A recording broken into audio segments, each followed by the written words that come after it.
rich secret about debt that everyone should know. From the moment we start earning money, we're taught one simple, terrifying rule. Debt is the enemy. It's a monster hiding under the bed, a source of stress, and the fastest way to ruin your financial life. But what if that's only half the story? What if I told you that debt is also the single most powerful wealth-building tool on the entire planet? If you know how to use it, we all know the dark side of debt. The crushing weight of student loans, the ever-growing balance on a credit card, the car payment that eats up a huge chunk of your income.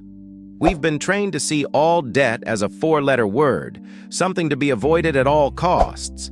And because of this fear, most people miss out on the incredible strategic advantage that debt can offer. By the end of this video, you will understand the critical difference between the bad debt that traps the poor and the good debt that the rich have mastered. You'll learn the exact principles the wealthy use to harness debt as a powerful lever to acquire assets and accelerate their path to financial freedom. If you're ready to get the real map to financial success, you're in the right place. Let's navigate this together. To understand how the rich use debt, you first have to realize that not all debt is created equal. There are two fundamentally different types. The first is the one we all know and fear. This is bad debt. This is the debt you take on to buy things that go down in value. Think about it. A credit card used for a vacation, a loan for a brand new car that loses 20% of its value the moment you drive it off the lot, or financing for a fancy television. The purpose of this debt is consumption. It buys you something that makes your life better or more enjoyable today. But here's the powerful, destructive secret of bad debt. It's a double-edged sword that cuts you twice. Not only are you paying interest on the money you borrowed, but you're paying it for an item that is actively losing value. You are paying a premium for something that is worth less every single day. It's the financial equivalent of trying to swim upstream with an anchor tied to your leg. This is the debt that traps people in the rat race, and it absolutely should be avoided. But then there's the other kind of debt, the kind the rich actively seek out. This is good debt. Good debt is the complete opposite. It is money you borrow to buy an asset that is expected to increase in value or generate income. The most classic example is a mortgage to buy a rental property. Another is a low-interest loan to expand a profitable business.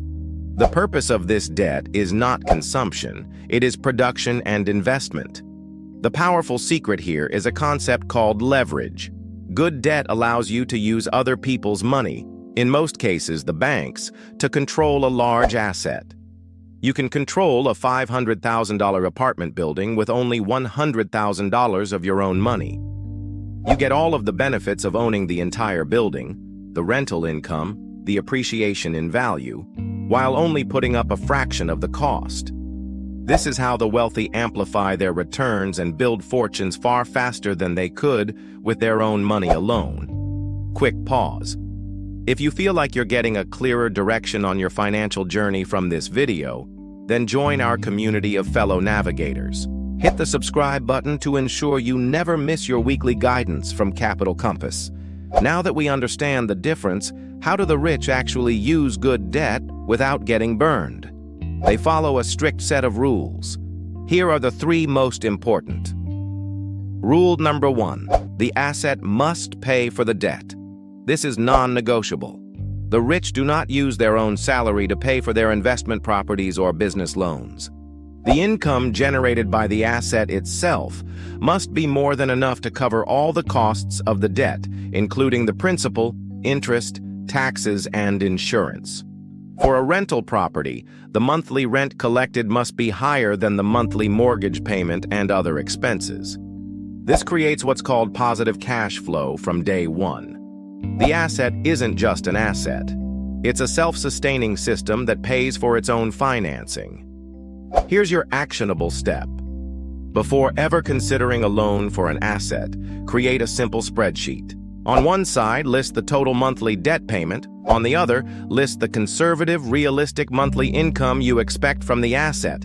If the income side isn't significantly higher than the debt side, the deal is off. Period. Rule number 2. The asset must appreciate. Positive cash flow is only the first half of the equation. The second and often bigger win comes from the asset growing in value over time. While your tenants are paying down your mortgage, the property itself is hopefully appreciating. This is the silent wealth builder that works in the background. The rich don't just buy any rental property, they buy properties in areas they believe have strong long-term growth potential. They look for locations with a history of population growth, rising incomes, and increasing demand for housing. Here's your actionable step. Don't just look at the numbers. Study the growth trajectory of the area. Is the town expanding? Are new businesses coming in? Are schools and hospitals being built? Is the local economy diversifying? Rule number 3, the loan must be short. This is counterintuitive, but hear me out. The longer the loan term, the more risk you take on. A 30-year mortgage sounds great until you realize you are dedicating a full decade of your life to paying off a loan with interest. What if you get a better offer in the middle of your mortgage? You're stuck with years left to pay. Or worse, what if interest rates drop and you could refinance for a lower rate? You're locked in. The rich keep their loans short, typically 5 to 10 years. Why? 2 reasons. First, a shorter loan means higher monthly payments. And as we discussed, higher payments mean more cash flow to pay off the loan faster.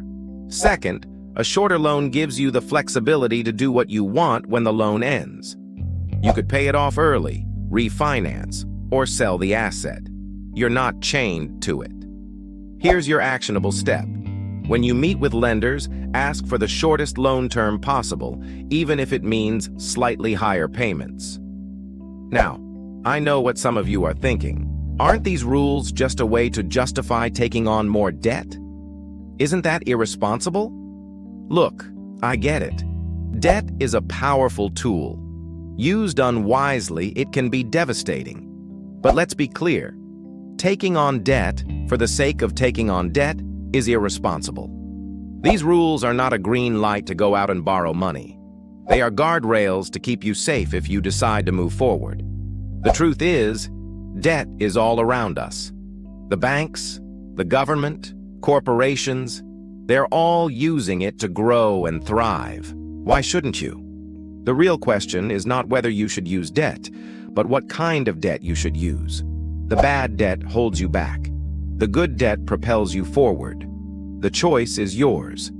So my fellow navigators, as you chart your course to financial success, remember this: the wealthy didn't become wealthy by avoiding debt.